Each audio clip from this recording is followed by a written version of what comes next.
Okay, it's time for some real algebra. You'll be solving for missing numbers.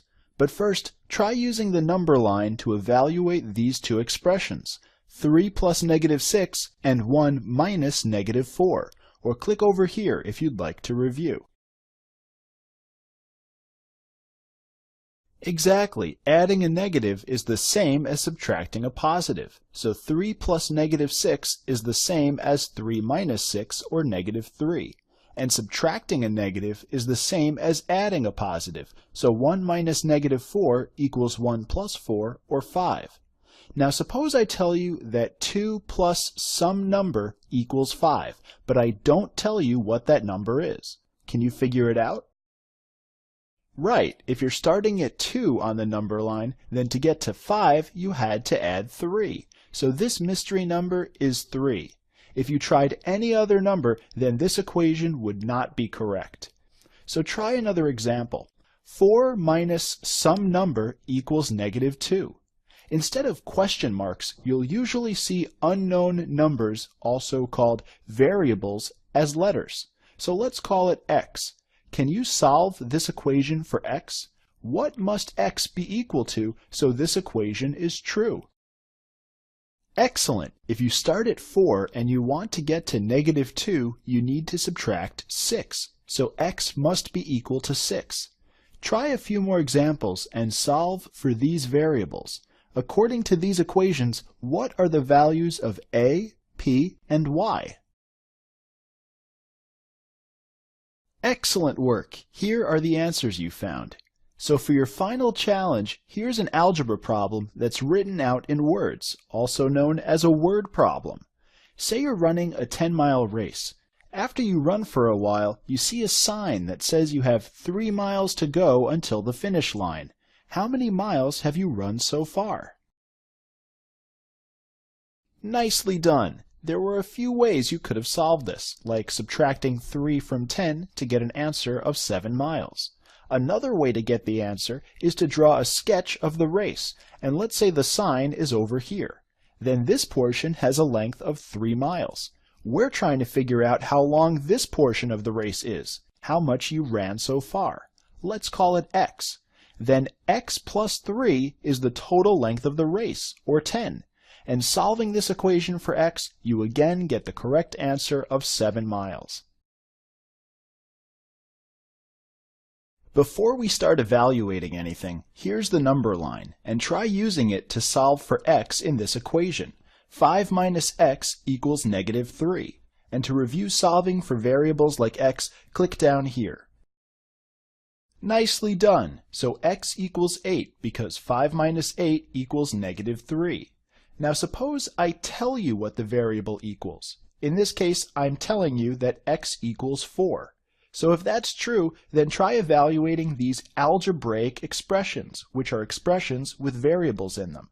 X plus 8, 1 minus x, and 3 plus x. Let's quickly do the first one together. If x equals 4, then we can plug in 4 for the x over here. And so x plus 8 is the same thing as 4 plus 8, which equals 12. So if x equals 4, x plus 8 equals 12. So plug in 4 for x in these expressions to evaluate them. Excellent! If x equals 4, then 1 minus x equals -3, and 3 plus x equals 7. Next, suppose the variable y equals 6. Then try evaluating these expressions. Y times 4, y divided by 2, and 3 times y minus 5.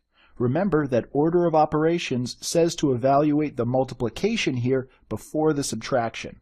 And to review, click over here. Nicely done! Here are the answers you found. Let's take a closer look at this expression down here. Whenever you multiply variables, you'll often see it without the multiplication symbol. So when you see something like 3y, that actually means 3 times y. So try a few examples of that. If I tell you that h equals 3, what does 2h plus 7 equal, and what does 5h divided by h equal? Again, you're multiplying 2 and h over here, and 5 and h down here. Precisely. 2h plus 7 is 2 times 3 plus 7, or 13. And 5h divided by h equals 15 divided by 3, or 5.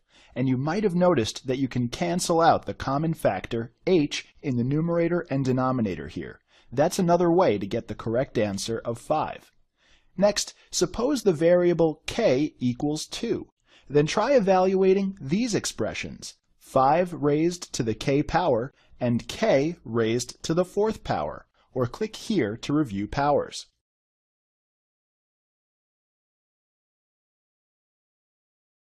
Right, plugging in 2 for k, this becomes 5 squared, or 25, and k to the 4th power becomes 2 to the 4th, or 16. Let's see a real-world example for evaluating algebraic expressions. If you drop a ball from high up, then after t seconds, the ball falls a total of 4.9 t squared meters. You can learn about why this is true in an introductory physics class, but for now, let's go with it. Try using this formula to calculate how far the ball has dropped after 3 seconds. And remember, because there's no operation between the 4.9 and the t squared, that means you're multiplying. Exactly, we're saying t equals 3 seconds, so 4.9 t squared equals 44.1 meters, or 145 feet. That's a long way down, so after just a few seconds of free fall, things drop pretty fast. For your final challenge, suppose I now tell you that the variable a equals 7 and that a second variable, b, equals 5. Try evaluating these expressions. What's 2ab? And what's a plus b times a minus b? Again, no operations between the two, a and b, means you're multiplying them all together. Well done! So 2ab equals 2 times 5 times 7, or 70. And down here, a plus b equals 12, while a minus b equals 2. That means this product equals 24. You've done some great work here. You're ready to evaluate just about any algebraic expression. Here we'll come up with a systematic way to solve equations like this one, -3 plus x equals 4. But first, try solving for the variable x any way you like. To help you out, here's a number line, and click here if you'd like to review. Right, if you're starting at -3 and you wind up at 4, then you had to add 7. So for this equation to be true, x must equal 7. Now we'll explore another way to solve equations like this one. You can think of an equation as being a balanced scale. The equal sign means you have the same amount on one side as the other. If one side is bigger than the other, then it's no longer an equation. It's an inequality, and you use the greater than or less than symbols. So let's balance things out and return to an equation. Now, if you ever change one side of an equation, you can keep it balanced by making the same change to the other side. And you can do this over and over again. So how does that help us solve this equation? Well, right now the equal sign tells us that whatever x might be, -3 plus x equals 4. So let's do something to both sides of this equation. Let's add 3 to both sides. Both sides are still equal. So let's go ahead and add 3 to both sides here. Why did we choose 3? Because it perfectly cancels out with this -3 over here. And that leaves us with just an x on this side of the equation. So by adding 3 to both sides, we've simplified this side of the equation so it's just x. This equation now says that x equals 4 plus 3, so x equals 7. Let's try out this approach on another equation. Y minus 2 equals -8. How can we solve for y in this equation? Should we add 2 to both sides, subtract 2, add 8, or subtract 8? Right, we should add 2 to both sides. And now subtracting 2 and adding 2 cancel out. So what must y be equal to? Precisely, -8 plus 2 equals -6. So that's what y equals. Try solving a few more.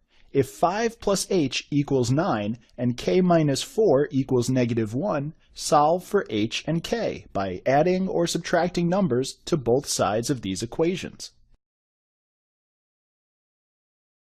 Nicely done! For this equation, you can subtract 5 from both sides. Subtracting 5 cancels out the 5 over here, so h equals 9 minus 5, or 4. And over here, you can add 4 to both sides. Subtracting 4 and adding 4 cancel out, so k equals negative 1 plus 4, or 3. Next, take a look at this equation. 7 minus x equals 3. How can we get this equation to say x equals something when we have a minus sign in front of the x? Well, we can actually add x to both sides. So on the left, no matter what x equals, subtracting x and adding x will always cancel out. And on the right side, we have 3 plus x. Then we can subtract 3 from both sides. Now the 3's cancel out, leaving us with 7 minus 3 equals x. So for this equation, x equals 4. Try 2 more examples. 1 minus a equals 4, and 7 minus b equals 5. Find the values for a and b. Excellent work! For this equation, you can add a to both sides and then subtract 4 from both sides to find that a equals negative 3. And for this equation, adding b and subtracting 5 from both sides reveals that b equals 2. So nicely done!